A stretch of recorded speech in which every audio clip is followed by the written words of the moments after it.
Hello everyone, I hope you are all doing well and excited to know about the US education system. In this lecture, I talk about US universities and how they work. I'll not cover scholarships and other topics that we will cover under separate topics later. I might touch upon those points very briefly, but I will leave the detailed discussions for later. In the US, we generally find three different types of institutions, namely university, college, and community college. Some of you might find it confusing that in the US, the words university and college are used interchangeably. Well, although they are similar, but there are some differences too. Universities are generally larger than colleges and offer postgraduate and undergraduate programs. They also get involved in research activities. On the other hand, colleges mainly focus on undergraduate education and they are primarily teaching intensive institutions. Some may offer postgraduate courses and also get involved in research, but such activities are limited within the context of a US college. Well, there are some exceptions too. Some highly renowned universities in the US still have the term college in their names. For example, Ivy League University Dartmouth College and the second oldest university in the US and the ninth oldest university in the English speaking world, the College of William and Mary. You will see similar practices in the UK as well. We will explain UK's context later when we discuss about UK education system. After universities and colleges, there is another type of educational institution in the US called community college. They are two-year institutions and provide associate degrees and certificates. Many students attend community colleges before transferring to a four-year university. Alongside those mentioned institutions, there are also technical and vocational schools in the US. I assume that our participants are not interested in those institutions, but if anyone wants to know more about them, please let us know and I will arrange a separate video covering those institutions.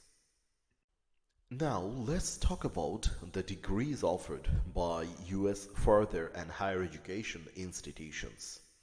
There are mainly four types of degrees offered in the US. These are associate degrees, bachelor degrees, master's degrees, and doctoral degrees. There are other types of degrees and qualifications in the US, but we keep our discussion limited to these four types of degrees in this lecture. If anyone wants to know about other type of qualifications, please let us know in the comment section. Associate degrees are typically a two-year program offered by community colleges.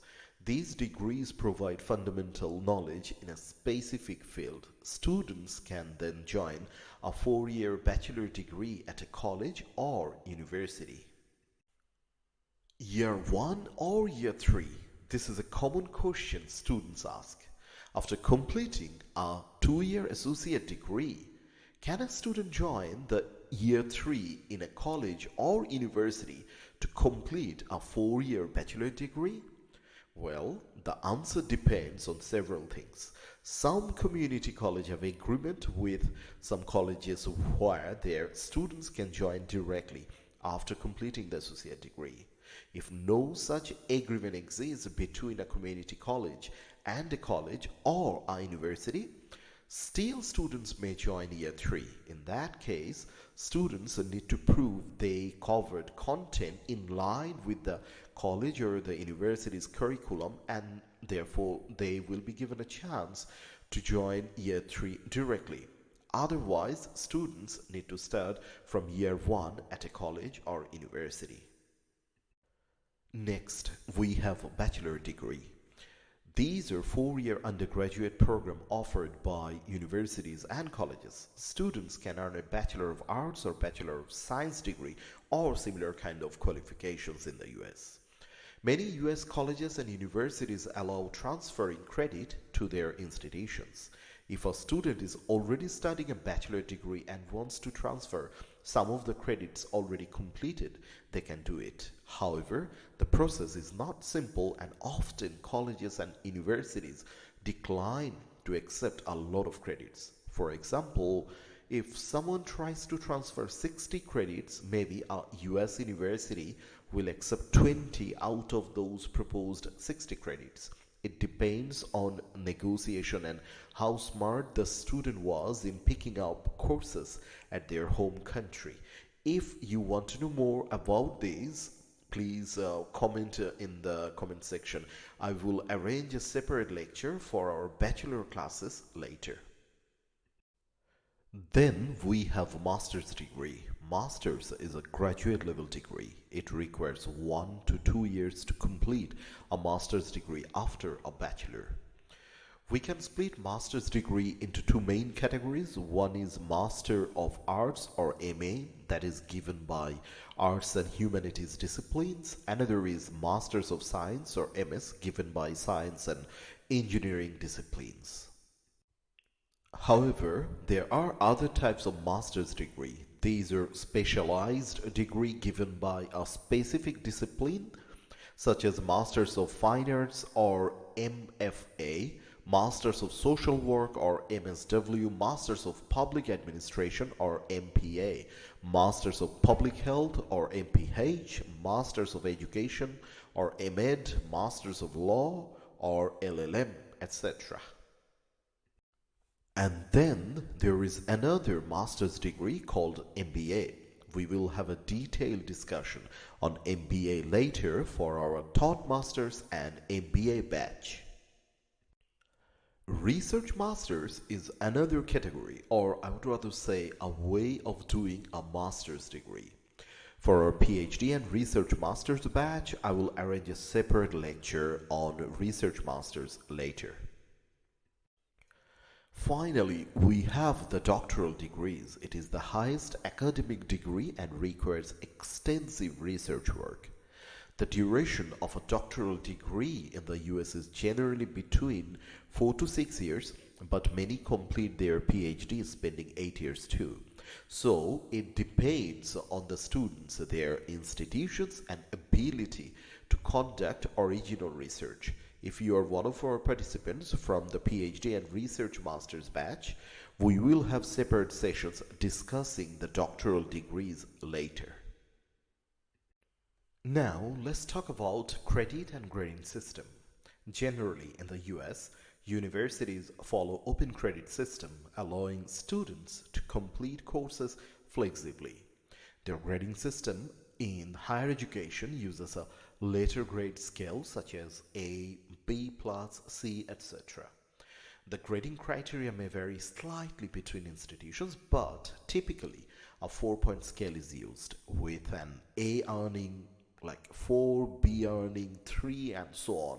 This point may vary from institution to institution, but generally they are very similar. Community colleges, on the other hand, also follow similar grading system but may have simple pass-fail systems too. Now let's talk about cost. In the US, costs vary widely, with private institutions generally being more expensive than public ones. Typically, a bachelor degree may cost you 25 to 40K at a public university and 35 to 50K at a private university. A master's degree can be even more expensive depending on the discipline and the institutions you are applying to. When it comes to funding in the US, two good sources of funding are TA and RShip. TA means teaching assistant. You will work as a TA for a course and get paid by the department. RA means a research assistant. RAs work within a research project led by a professor. A combination of TA and RA-ship will be able to offer you either partial or full funding that includes tuition fees and living expenses. If you are applying to the US, then I'm sure you're already aware that many institutions require standard tests such as the SAT for undergraduate admissions, while GRE or GMAT for the postgraduate programs. If you select a university that requires one of those tests, it is important to start taking preparation early. By the time you watch this video, I will expect you to either completed the test or will sit for very soon. If none of this is true for you, it is likely you may not be able to catch the September 2024 intake and should plan for the following intakes. Same applies for the language test. International students may need to take TOEFL or IELTS unless you already have a degree from an English-speaking country or you qualify through other criteria. If you haven't completed your English test by now, I would strongly suggest you to do so as soon as possible. We are almost at the end of this lecture. If you are still watching this video, thanks for staying with me. The next thing will be the application process. You will find lectures on finding courses and university selection strategies later in this mentorship program. I'll make sure we arrange those sessions within this month so that you can start applying before March.